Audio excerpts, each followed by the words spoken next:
Okay, so today we're talking about aspartic acid. So this is a model of aspartic acid. We have the carboxylic acid and the amine right on our alpha carbon right here in the middle. The side chain of aspartic acid is a carboxylic acid. So you've got a methylene, and you've got your carboxylic acid here. And so this is actually one of the most acidic amino acids because you've got a carboxylic acid in the side chain. You obviously have a carboxylic acid off the alpha carbon.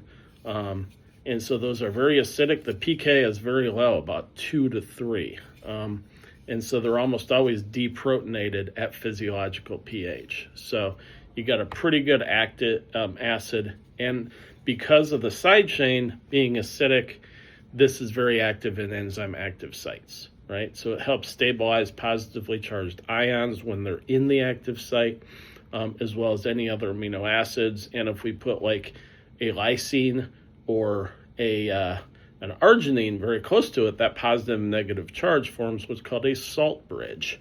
And so aspartic acid is very useful in forming those salt bridges, right? Now, this aspartic acid is also a substrate for the urea cycle. And that's very important because that plays a major role in detox chemistry.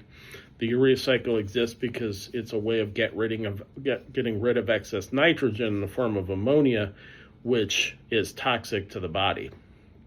So aspartic acid comes in the urea cycle. This ammonium is removed right here, and then that forms argininosuccinate, and that's converted ultimately to arginine and urea, and then that urea is just kind of peed out through the kidneys and the urethra out there. Arginine's also responsible for the D in DNA. That's deoxyribose. And so every DNA strand begins with a protein synthesis initiator called aspartyl tRNA synthetase that attaches aspartic acid to its tRNA. So aspartic acid is a precursor to beta-alanine, and that ultimately forms your deoxyribose, right? So this really is very important in genetics as well. Now, in artificial sweeteners, aspartate is a common component of aspartame. And if we combine this with phenylalanine, that makes this aspartame, and that's a low-calorie sweetener used in diet sodas, sugar-free gum, and even protein powders.